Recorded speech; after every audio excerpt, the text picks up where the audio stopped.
এই যে শেখ হাসিনা তিনি এই মুহূর্তে ভারতে রয়েছেন এবং যেটা শোনা যাচ্ছে যে ইউএস তার ভিসা ক্যান্সেল করে দিয়েছে, কেন হাসিনা কোনো দেশে আশ্রয় পাচ্ছেন না? এই যে ভিসা ক্যান্সেল করা হলো, কেন করা হচ্ছে?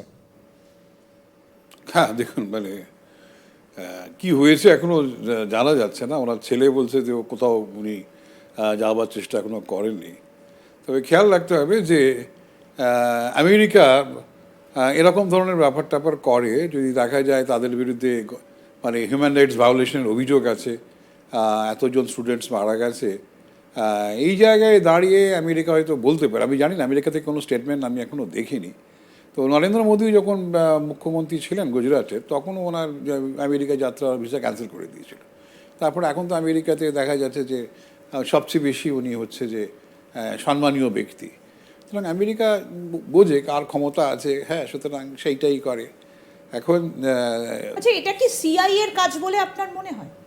দেখুন, পরিষ্কার বলতে চাই যে বাংলাদেশে একটা গণ অভ্যুত্থান ঘটেছে, এটা মানতেই হবে।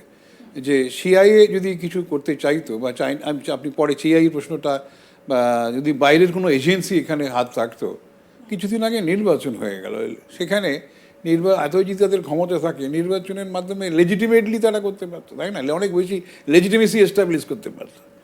হ্যাঁ, সেখানে কোনো তারা কিছু করেনি। একটা গণ অভ্যুত্থান ঘটেছে, স্টুডেন্টসরা ব্যাপকভাবে আন্দোলন করছে, একটা রীতিমতো ভয়। কর্নেল ব্রিগেডিয়ার সাহেব যেটা বলছিলেন, ডিসেন্ট এমপ্লয়মেন্ট, আমি যেটা খুব মনে করি যে চাকরি পেলেই হয় না, একটা ভালো মাইনের চাকরি পেতে হবে, সংসার চলবে, বাবা মাকে আমি দেখতে পাবো। সেই ধরনের চাকরি কিন্তু বাংলাদেশে সরকারি চাকরি আর নেই। এবং সেখানে 56% রিজার্ভেশন পর্যন্ত চলে গেছিলো। 30% মুক্তিযোদ্ধারা ঠিক আছে, তাদের ঠিক আছে, তাদের ছেলে এখন হয়ে গেছে নাতি। এই জায়গায় দাঁড়িয়ে এখন সেটা কারা পাচ্ছে? কোনো ধরনের সিস্টেম কিছু নেই, একেবারে চারিদিকে। আর আমরা জানি আমাদের দেশে কীভাবে ডকুমেন্টস তৈরি হয়। Moral hazard is a big problem in Bangladesh, India, and all this developing countries. এখন যেটা ঘটেই যাচ্ছে, ছাত্রলীগ, যেটা বাংলাদেশের আওয়ামী লীগের ছাত্রদল, তাদের ছেলেরাই মেয়েরাই এরকম সার্টিফিকেট জোগাড় করছে। এবং যেভাবে ছাত্র আন্দোলন যখন চালু হলো, খেয়াল রাখতে হবে, ছাত্র আন্দোলন চালু হয়েছিল ওদের একটা আতঙ্ক থেকে, ভয় থেকে। কেন দেশ উন্নতি ঘটেছে, সত্যি কথা, পার ক্যাপিটা ইনকাম আমাদের থেকে কিছু কিছু জায়গায়, কিছু কিছু এস্টিমেশন অনুযায়ী আমাদের থেকে বেশি। এই জায়গায় ইকোনমিক গ্রোথ একটা কনসিস্টেন্টলি ভালো জায়গায় ওরা দাঁড়িয়ে আছে। সোশ্যাল প্যারামিটার বহু জায়গায় আমাদের থেকে অনেক ভালো। কিন্তু আপনি যদি রিসেন্ট এমপ্লয়মেন্ট না পান, ভালো চাকরি যদি আপনার না পান, সেখানে রেডিমেড গার্মেন্টস এটা একটা খুব ভালো জায়গা, কিন্তু সেখানে সবাই চাকরি ভালো মাইনের পিছনে হয় না। শিক্ষিত ছেলেমেয়েরা সরকারি চাকরি পায়, আর কিছু সেভাবে কর্পোরেট সেক্টর সেভাবে এগোয়নি। এখন সেটাই যদি রিজার্ভেশনের মাধ্যমে থাকতো, ভয় ছিল। যাই হোক, সেইখানেতে শেখ হাসিনা যেটা ভুল করলেন, উনি বললেন মুক্তিফৌজের ছেলেরা চাকরি পাবে না, তো রাজাকারের ছেলেমেয়েরা। এই শব্দটাই পার্থক্যটা করে দিল। আমি আসবো আবার এই জায়গায়। আমি ব্রিগেডিয়ার সান্যালকে জিজ্ঞেস করব যে এখন তাহলে বাংলাদেশের সেনা কি করবে? চায়নার এজেন্ট হয়ে কি কাজ করবে? এই রকম কোনো অঙ্গুলি হেলন কি আছে বলে আপনার মনে হয়? না, এখন বাংলাদেশ আর্মির রিয়াকশনটা আপাতত এখন পর্যন্ত কোনো কন্ট্রোভার্সিতে আসেনি। ওরা যে ওপেনিং স্টেটমেন্ট দিয়েছিলেন, আমরা জামায়াতকে ডেকেছি, আমরা বিএনপিকে ডেকেছি, আমরা আওয়ামী লীগকে ডাকিনি। কেন কি আওয়ামী লীগের সরকার ছিল, সেটা পড়ে গিয়েছিল, আর মেবি রাইটফুলি সো ওরা ওদের ইনভাইট করেনি। ইনিশিয়াল ডিসকাশনস এই দুটো পার্টির সাথে হয়েছিল। জামায়াতের ক্যারেক্টারিস্টিক্স সবাই জানে, it is an anti Indian party. বিএনপিও হচ্ছে একটা অ্যান্টি ইন্ডিয়া পার্টি। এই দুটো পার্টিজরা টেররিস্ট অর্গানাইজেশনদের সাথে যুক্ত আছে, যারা ইন্ডিয়াতে অপারেট করছে। সো দ্য ফোকাস যখন শেখ হাসিনা চেয়ার ছাড়লেন, এই দুটো ভিজিবল পলিটিক্যাল এন্টিটিসদের উপরে চলে গেল। এখন ওরা 18 মেম্বার একটা গ্রুপ তৈরি করছে, 12-13টা শর্টলিস্ট করেছে। ওদের রিয়াকশনটা কীরকম সেটা আমাদের দেখতে হবে। আর ওই যে গভর্নমেন্টটা, যে ট্রানজিশন গভর্নমেন্ট আমরা যাকে বলি, ওটা কতদিন থাকে আর কীরকমভাবে কাজ করবে, সেটা আমাদের দেখতে হবে।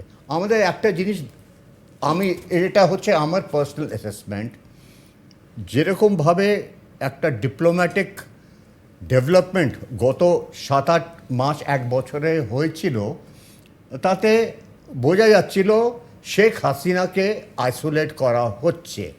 Western countries, Europe, Britain Sheikh হাসিনার ওপরে অনেক চাপ দিয়েছিল যাতে ও একটা pro Europe pro Britain action নিক কিংবা স্টেটমেন্ট দিক, কিন্তু Sheikh Hasina followed the Indian line.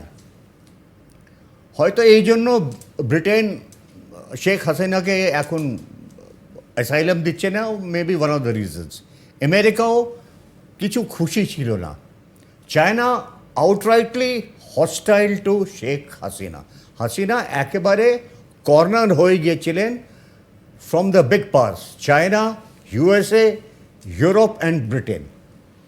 মানে So- চারদিকে একেবারে আষ্টে পিষ্টে Yes. ঘিরে ফেলেছিল আর কি তো বাংলাদেশকে। ওদের যে ইন্টেলিজেন্স এজেন্সিজ, বাংলাদেশ যে এর মধ্যে যে ইন্টারনাল প্রবলেম চলছিল, প্রোটেস্ট চলছিল, ওটা ওর উপরে কি ইনফ্লুয়েন্স করেছে, ফাইন্যান্স করেছে, সাপোর্ট করেছে, এটা আমরা জানি না।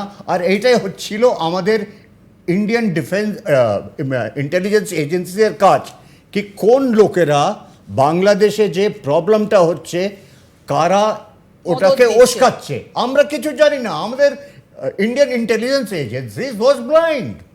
It requires very mature and very professional handling. একদম অত্যন্ত আমরা সজাগ কি ভাবে করে foreign influence, USA, China, western European countries, এদের ইনফ্লুয়েন্স বাংলাদেশের উপরে কতটা আমরা চেক করতে পারি, এটাই সেটা হচ্ছে এখন আমাদের একটা কাছে বিরাট গুরুত্বপূর্ণ বড় বিষয়। আমি রাজাগোপাল বাবুকে জিজ্ঞেস করব যে বিএনপি কি আদৌ বাংলাদেশে ক্ষমতায় আসবে যদি এরপরে নির্বাচন হয়? কারণ অন্তর্বর্তী সরকার ইতিমধ্যেই একটা গঠন করা হয়েছে। বিএনপি কি আদৌ ক্ষমতায় আসবে নাকি জামাতের লেজুর হয়েই থেকে যাবে? কি মনে হয় আপনার?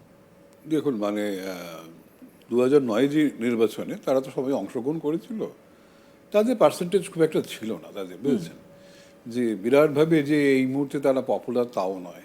এবং ভোট বয়কট করে, ভোট কারা বয়কট করে? যাদের যদি ক্ষমতা থাকতো, তাই না, তারা ভোট বয়কট করতো। ভোট বয়কট তো সাধারণত যাদের ক্ষমতা আছে, জনভিত্তি আছে, তারা করে না। ভোট বয়কট করে তো ক্ষমতা তো মানে বাই প্রক্সি অন্যদের হাতে দিয়ে দিলেন।